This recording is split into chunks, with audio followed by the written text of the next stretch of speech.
j'ai été séduit par les individualités et par leur capacité de travailler en équipe. Ah, et puis on voit bien l'œil maintenant, l'œil du poisson.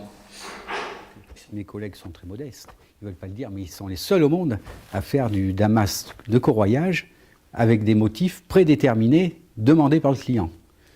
Il y a des milliers de gens dans le monde qui font du damas, mais eux, ils sont les seuls à faire un motif demandé par le client.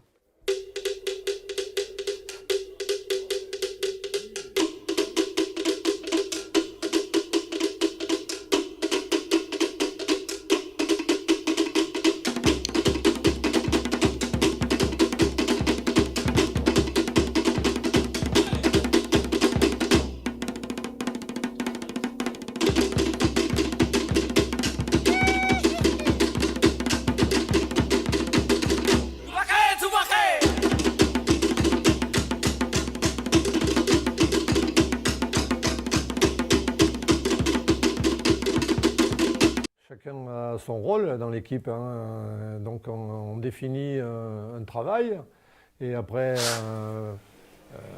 donc s'il y a une création à faire, ça c'est le rôle de Jackie.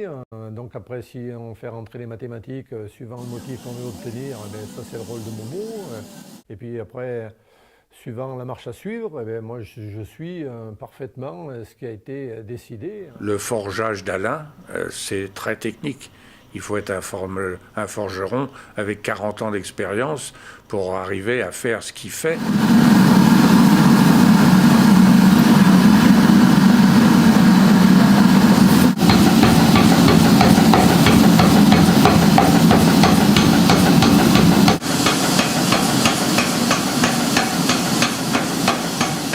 C'est une philosophie, on a décidé d'utiliser de vieux outils, de ne pas utiliser de presse. La torsade, elle se fait à la main, c'est pareil, c'est pour avoir une certaine vibration. Donc on essaie d'allier à la fois ce que faisaient les forgerons du 19e avec la plus haute des technologies actuelles. Là, le procédé qu'on utilise, c'est le procédé qui avait été mis au point par les anciens il y a de ça quelques centaines d'années. Même, on peut dire jusqu'à vers l'an 1000 à peu près. Et puis vous avez Jackie, avec, qui maîtrise presque tout le reste du couteau. Je grave dans du damas qui est assez dur à travailler, comme le ressort des traités. Là, je suis en train de finir les initiales du client sur le ressort. Je suis effectivement très séduit par le dialogue avec Maurice sur sa capacité à prévoir un dessin précis du damas et la façon de l'obtenir. C'est unique. L'intérêt des maths, c'est que ça m'a permis de créer un modèle mathématique qui permet de prévoir les résultats obtenus après torsade. Donc, en gros, je peux savoir ce qu'il y a à l'intérieur de la matière sans la voir.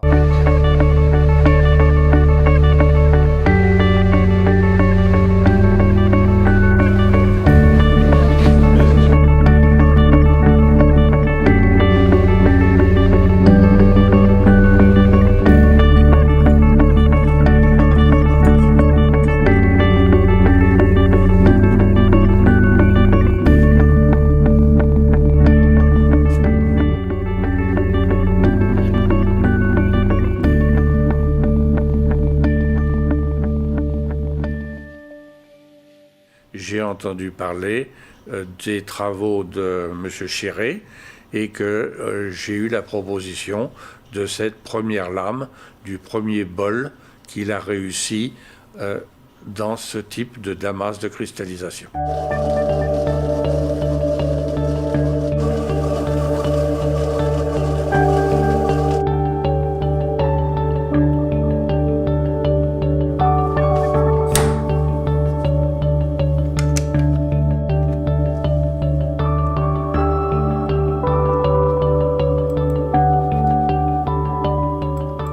Il y a beaucoup d'études qui ont été faites sur le damas de cristallisation, mais l'outil intéressant pour ça, c'est le microscope. Sans microscope, le métallurgiste est vraiment démuni. Il travaille en aveugle, c'est vraiment le cas de le dire. Là, on est obligé d'étudier les microstructures, les macrostructures, sinon on n'aboutit à rien.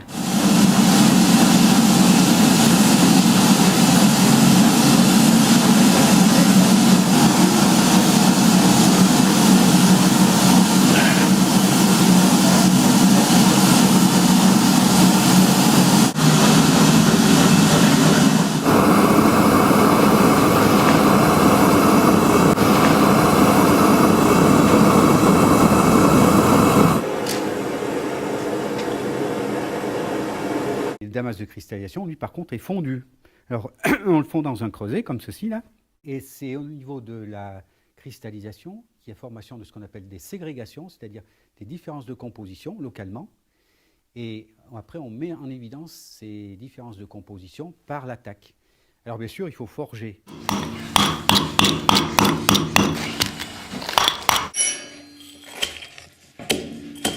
On ne s'imagine pas que avec ces petits morceaux là, ça va faire un couteau.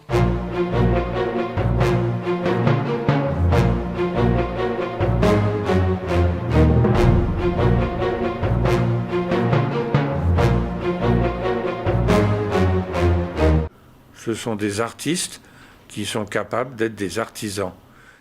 On a plus ou moins deux défis.